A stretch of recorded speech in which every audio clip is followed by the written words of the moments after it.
Hey everyone, and welcome back to Thinkiverse. The YouTube channel unlocking knowledge across the spectrum every single day. I'm your host, Ryan Lamas, and I am super pumped for today's deep dive.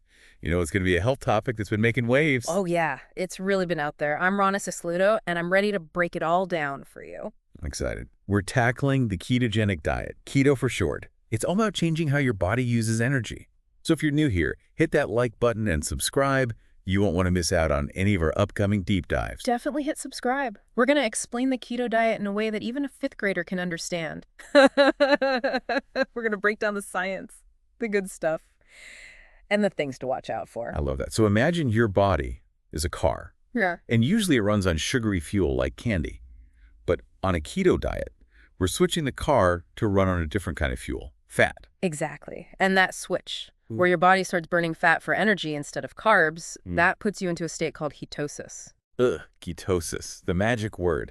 Now, Dr. Berg in his video really emphasizes that ketosis isn't just some weight loss trick.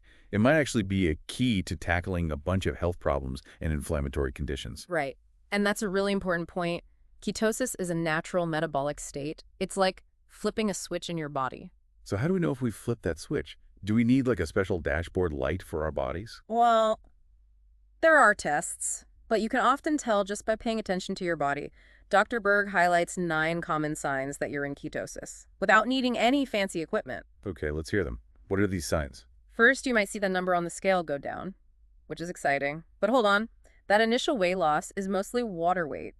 It happens because when you drastically cut carbs, your body uses up its stored glucose. And glucose likes to hold on to water. So as your body says goodbye to glucose, it also releases that extra water. So it's like your body is saying, out with the old fuel and take your watery baggage with you. Exactly. Now, a more reliable sign is if your clothes feel looser, especially around your belly. This could mean you're losing visceral fat, which is the fat stored deep inside around your organs. That kind of fat is trickier than the fat you can pinch right under your skin, what we call subcutaneous fat. So visceral fat is the sneaky kind, hiding out deep inside. Noted. Right. Now, another sign you might notice is that you have more energy and can think more clearly. That's because the ketones your body switches to are like a super efficient fuel source, kind of like running your car on premium fuel. So ketosis is like a brain boost. Sign me up. But I've heard about this thing called the keto flu, and it doesn't sound like a party I want to attend. Yeah, the keto flu is something some people experience as their body adjusts to burning fat instead of carbs. It can involve feeling tired, getting headaches, and even having a rash. Dr. Berg thinks these symptoms could be from not getting enough B vitamins and electrolytes, which become even more important on keto. So it's like your body's saying, hey, I need more of these important nutrients to keep this fat-burning engine running smoothly. That's a great way to put it. Now let's look at what actually happens when someone tries keto. We took a deep dive into Dr. Mike's 30-day keto challenge video, and his experience is really eye-opening. Oh yeah, Dr. Mike. He's a real person, not just some lab coat in a study. Did he transform like those crazy before and after photos? He did see some changes. He lost 6 pounds in 4 weeks, his clothes fit better, and even his abs started to show a bit more. But here's the interesting part. Even as a doctor, he struggled with cravings, especially for sugary snacks and chips. That's so relatable. It shows that keto isn't a walk in the park, even for someone who knows all about health. What were some of his biggest challenges? He really had to plan ahead to avoid those tempting foods that would kick him out of ketosis. There's this funny story he tells about almost eating cat food because he was so hungry and hadn't planned a keto-friendly snack. It shows you just how strong those cravings can get. Wow, that's dedication. I guess it proves that sticking to keto requires serious willpower and planning. It really does. You have to be prepared for those moments when your body screams for those forbidden carbs. Now, speaking of preparation, let's talk about the nitty-gritty of the keto diet. What can you actually eat on this thing? Right, because cutting out carbs is one thing. Yeah. But what replaces them? We're about to find out right after a quick message from our sponsor. Stick around, folks. You don't want to miss this. And don't forget to hit that like button and subscribe to Thinkiverse for more deep dives like this one. We'll be right back. All right, we're back, and I am starving for knowledge. Let's dive into the specifics of the keto diet. What can you actually eat on this thing? Well, picture this, a big plate of food, and most of it is healthy fats. That's the keto diet in a nutshell. Okay, so we're not talking about French fries and donuts, right? Definitely not. We're talking about things like avocados, nuts, seeds, oily fish, and olive oil. Dr. O'Donovan in his video really emphasizes that the quality of the fat So matters. it's not just about loading up on fat. It's about choosing the right kinds of fat. Got it. But how much fat are we talking about exactly? A lot. Dr. O'Donovan says that on a typical keto diet, 70 to 80% of your calories come from fat. That's like having a big scoop of guacamole with almost every meal. Wow, that's a lot of guac. But what about carbs? Don't we need some carbs for energy? You do, but on keto, you drastically reduce your carb intake. Dr. O'Donovan recommends less than 50 grams of carbs a day. To put that in perspective, think about a bagel. A medium-sized bagel has about 50 grams of carbs. So you're saying I can't even have one bagel a day on keto. That's tough. What else is off limits? Well, besides bagels, you'd also have to say goodbye to other starchy foods like bread, pasta, rice, and potatoes, and even most fruits are too high in sugar for keto. So basically all the good stuff is gone. Is there anything left to eat besides avocados and bacon? Of course, you can enjoy plenty of delicious foods on keto. Think fatty cuts of meat like steak and salmon, creamy cheeses, eggs cooked in butter, and leafy green vegetables drizzled with olive oil. Okay, that doesn't sound so bad. But wait, what about protein? Isn't that important too? It is. But on keto, you keep protein moderate, around 10 to 20% of your daily calories. That's because too much protein can actually interfere with ketosis. Remember, the goal is to get your body to use fat as its primary fuel. So it's all about finding that sweet spot with fat, keeping carbs super low, and having just enough protein to keep things running smoothly.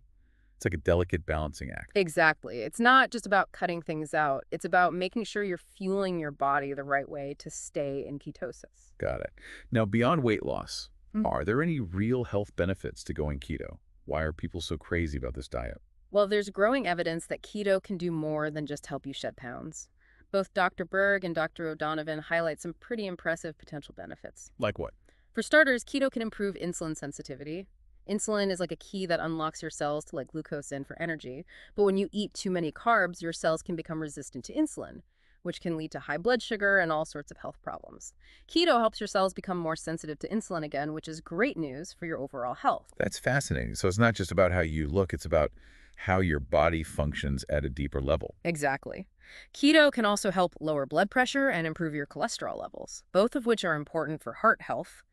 And there's even research exploring its potential benefits for managing type 2 diabetes, which is a big deal. Wow, so keto is like a multitasking superhero for your health. But let's be real, no diet is perfect. What are some of the downsides we should be aware of? That's a great question, and it's important to be aware of the potential risks before starting any new diet, especially one as restrictive as keto. Okay, lay it on me. What are the downsides? Well, as we discussed, that keto flu can be pretty rough for some people. You might experience fatigue, headaches, brain fog, and even digestive issues like constipation or diarrhea. Those are usually short-term side effects. But some long-term risks are also associated with the keto diet. Long-term risks. Like what? This is getting a little scary. Don't worry, it's all about being informed.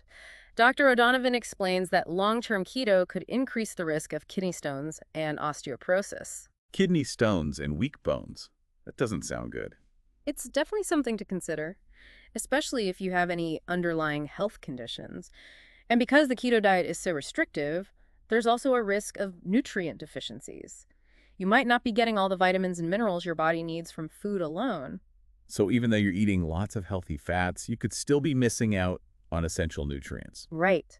That's why it's crucial to talk to your doctor and a registered dietitian before starting keto. They can help you create a meal plan that minimizes those risks and ensures you're getting everything your body needs. It sounds like professional guidance is key here. You can't just wing it with keto. Exactly. And you also have to consider the long-term sustainability of this diet. It's pretty tough to stick to such strict rules for a long time. Dr. O'Donovan points out that the difficulty of maintaining keto can lead to weight cycling, that yo-yo effect of losing and gaining weight, which isn't healthy for your body. So it's not just about the short-term results. It's about finding a way of eating that you can maintain for the long haul.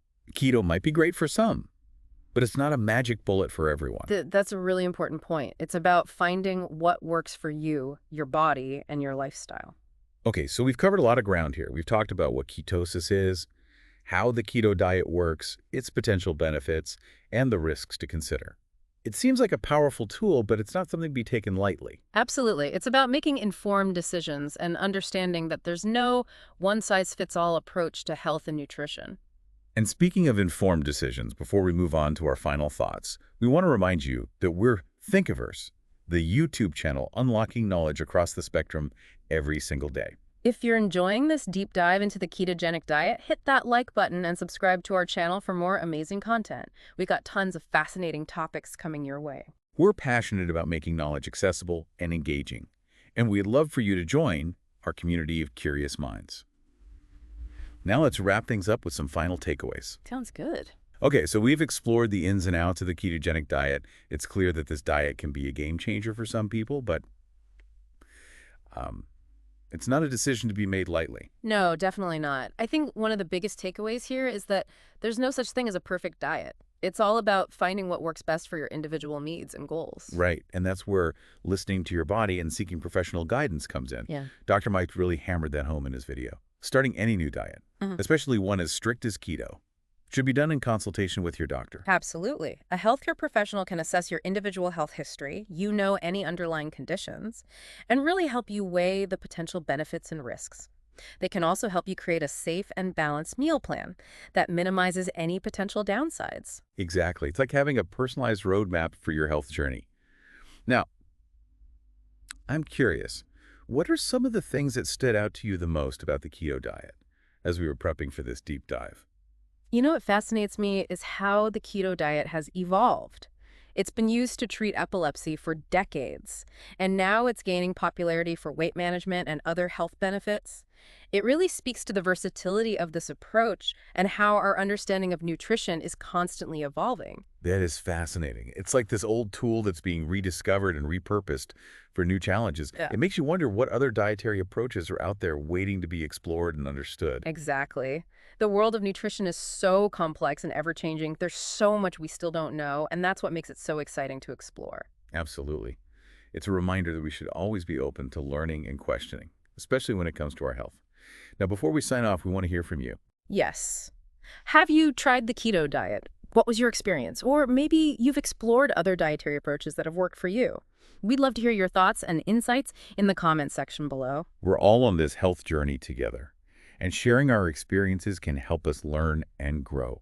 And hey, while you're down there in the comments, don't forget to hit that like button and subscribe to Thinkiverse for more deep dives like this one. We're passionate about making knowledge accessible and engaging, and we've got so many more fascinating topics lined up for you. Hit that subscribe button and join our amazing community of curious minds. We're unlocking knowledge across the spectrum every single day. And on that note, I think it's time to leave our listeners with a final thought-provoking question to ponder. Oh, I love it. Hit us with that brain teaser.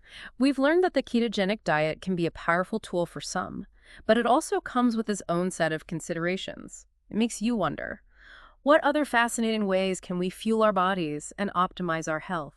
The possibilities are endless, and the journey of discovery is just beginning.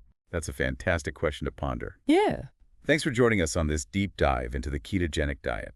Until next time, stay curious, keep learning, and keep those brains buzzing. Bye, everyone.